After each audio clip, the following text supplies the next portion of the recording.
Okay, guys, I'm going to go ahead and read the next 3 chapters of Sideways Stories Wayside School is Falling Down, and we'll start with chapter 13, A Giggle Box, a Leaky Faucet, and a Foghorn. Every day after lunch, Mrs. Jules read a story to the class. Dana hated stories. The last book Mrs. Jules had read was a story about a pig and a spider. The pig was real cute and the spider was very wise. Dana thought it was a horrible book. It made her laugh too much. Everyone else laughed too, but the problem was that Dana always kept laughing long after everyone else in the class had stopped. It was very embarrassing, and sometimes she broke out laughing at a part that wasn't even funny because she remembered something funny that had happened earlier. John called her a giggle box. That only made her laugh harder. Once she broke up laughing in the middle of an arithmetic test because she remembered something funny the pig had said. "There goes the giggle box," said John. She hated John. But that wasn't the worst part of the book. In the end, the spider died.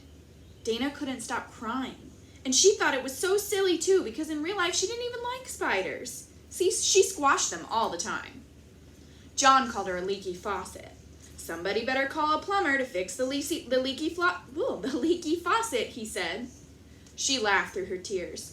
She hated John. Once in music, they had learned a song about a dragon. When the song begins, the dragon is very brave, but then he loses his only friend, so he isn't brave anymore. He just goes back to his cave where he's sad and lonely for the rest of his life. The song always made Dana cry. Every recess, John and Joe would chase after her, singing it. She'd run across the playground with her hands over her ears and tears streaming down her face. The bell rang. Lunch was over. Dana nervously walked up the stairs to Mrs. Jules' room.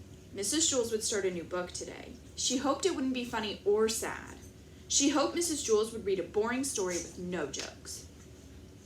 When she got to class, John and Joe were standing by her desk waiting for her. "Happy birthday, Dana," said John. He was holding a present. It was wrapped in green paper and had a pink bow. "But it's not my birthday," said Dana. "Well, that's okay," said John. "You can have it anyway, since I'm always teasing you." He and Joe snickered. Dana eagerly tore off the wrapping paper. Maybe John wasn't so bad after all, she thought. It was a box of tissues. John and Joe laughed hysterically. "That's not funny," said Dana. She raised her fist and started to chase them around the room. Mrs. Jules rang her cowbell, and all the children settled quietly in their seats. "We are ready to begin a new story," said Mrs. Jules. She held up the book. "It's called Stinky." Dana laughed at the title, then quickly covered her mouth. "It's about a cute and playful skunk," said Mrs. Jules. "Oh, no," gasped Dana. She knew animal stories always made her cry. The animal's mother would get shot by human hunters, or else humans would build a shopping center and destroy the animal's home. She hated humans, but she knew that was silly because she was a human. And so were all her friends. The only human she really hated was John.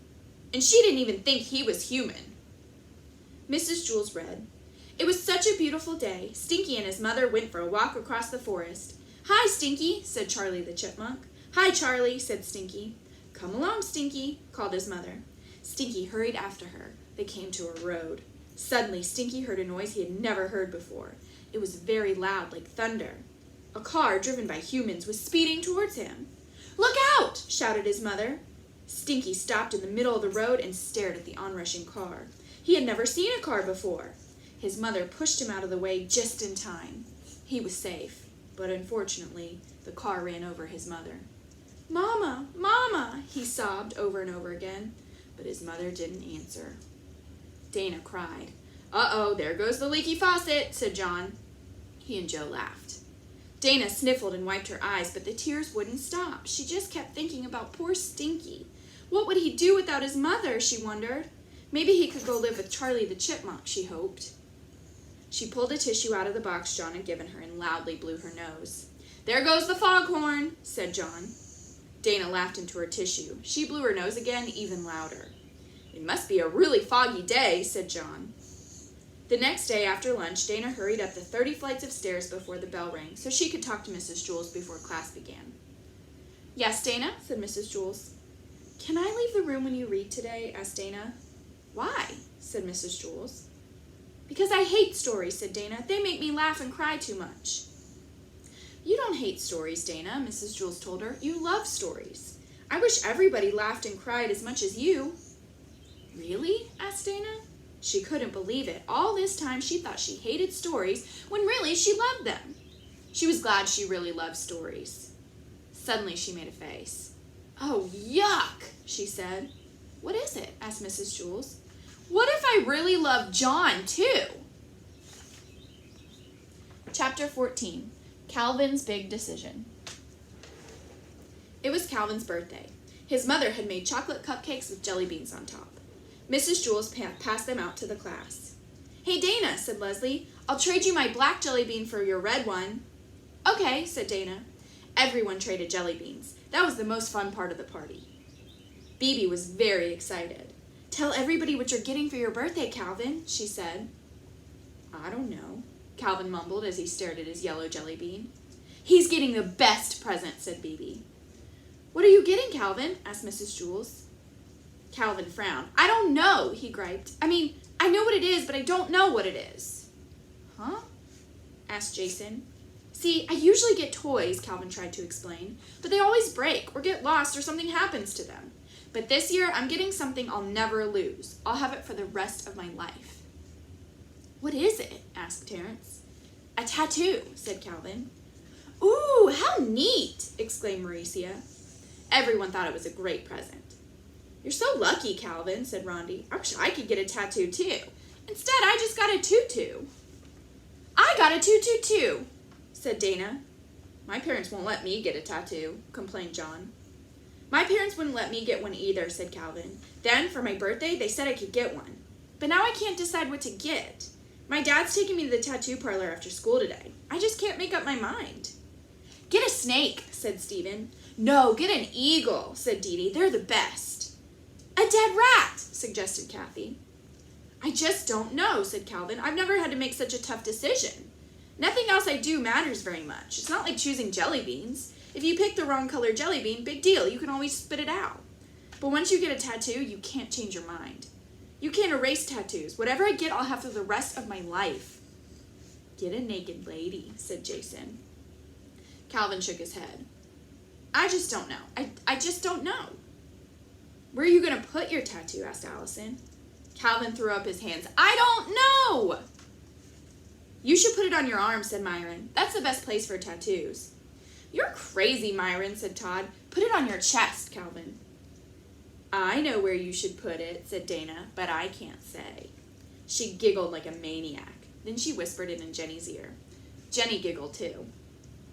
All day, everyone had lots of suggestions for Calvin. They told him what kind of tattoo he should get and where he should put it. A rainbow on his forehead, a flower on his cheek, an anchor on his arm. It was easy for the others to make suggestions. They wouldn't have to live with it for the rest of their lives. I just don't know, Calvin repeated over and over again. Bibi drew a lot of pictures for him, in case he wanted to choose one of those. She drew lions, tigers, buffaloes, and butterflies. If you like one, I can draw it on your skin for you, said Bibi. Then the tattoo man can trace over it. I just don't know, muttered Calvin. I just don't know. After school, Calvin's father picked him up and drove him to the tattoo parlor. The next day, when he walked into class, everybody stared at him. They couldn't see a tattoo.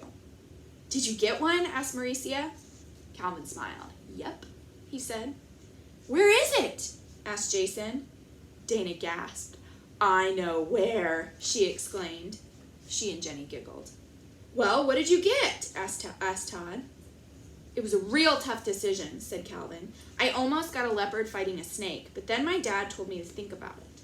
He said it was sort of like getting a second nose. You may think you want another nose, because that way if one nose gets stuffed up, you can breathe through the other nose.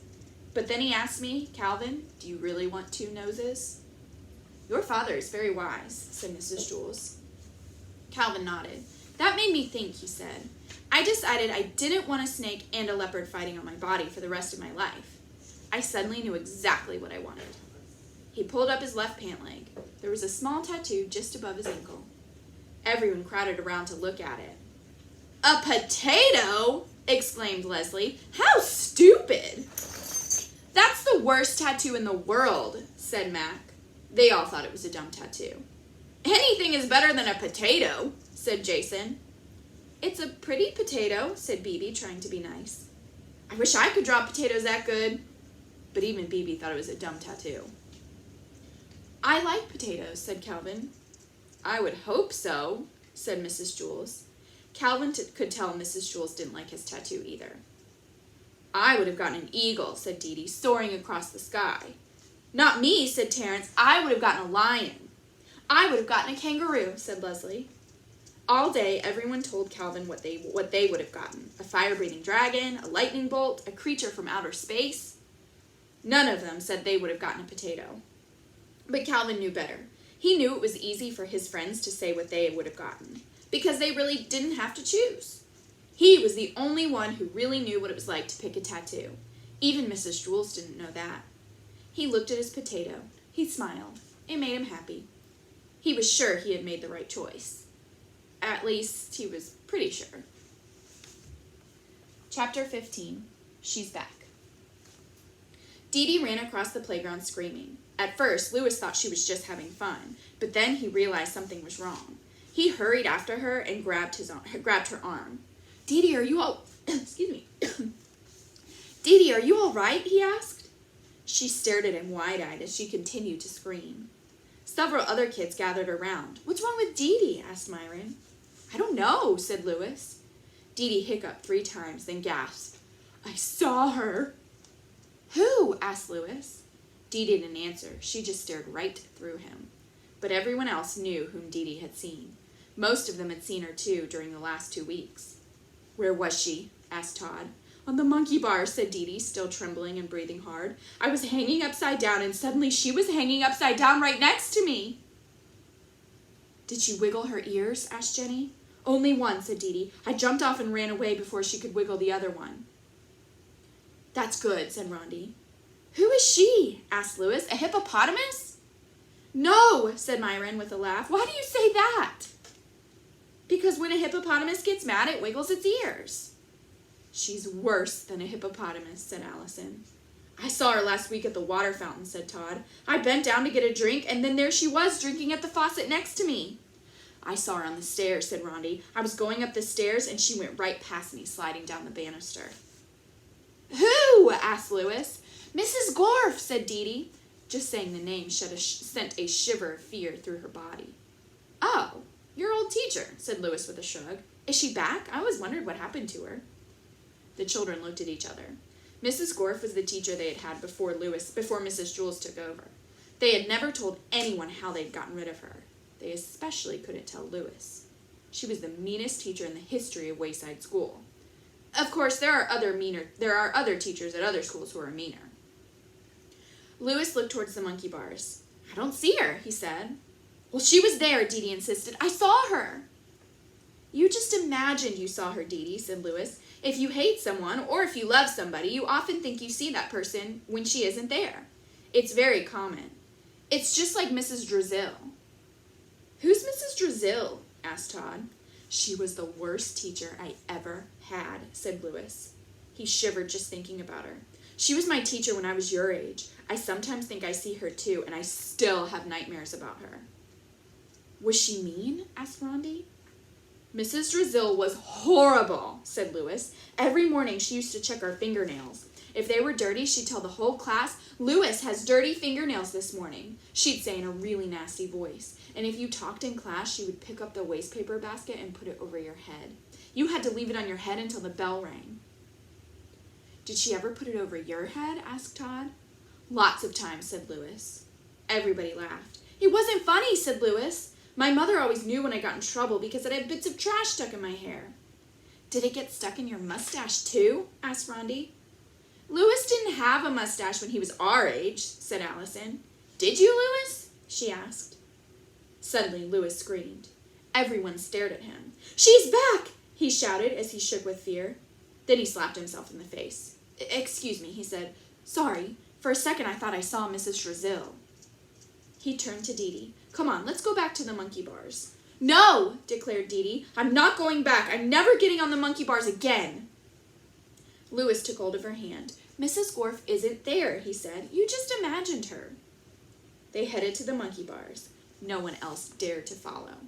If she starts to wiggle her ears, run away as fast as you can, warned Dee Dee. She held tightly onto Lewis's hand. When they reached the monkey bars, no one was there. Where were you when you saw her? Lewis asked. I was hanging upside down over there, said Dee Dee, pointing. Okay, go hang upside down, said Lewis. No! Exclaimed Dee Dee. Don't worry, I'll be right here in case anything happens. It had rained during the night, so the sand under the monkey bars was wet and somewhat hard. Dee Dee walked across the sand and pulled herself up on the bar. She hooked her legs over, then hung from her knees. Well, what do you see? Lewis asked. No, it's safe now, said Dee Dee. Thanks, Lewis. I guess you're right. I must have seen my shadow or something. Dee Dee pulled herself right side up, then hopped down from the monkey bars. She and Lewis walked away hand in hand. She held Lewis's hand not because she was scared, but because she liked him. Mrs. Drizzle sounds almost as bad as Mrs. Gore, said Dee Dee. She was, said Lewis. She once made me put gum in my nose because I was chewing it in class. How can you chew your nose? Asked Dee Dee. Behind them, Dee Dee's footprints could be seen in the wet sand under the monkey bars. There was also another set of footprints, made by a person who had much bigger feet.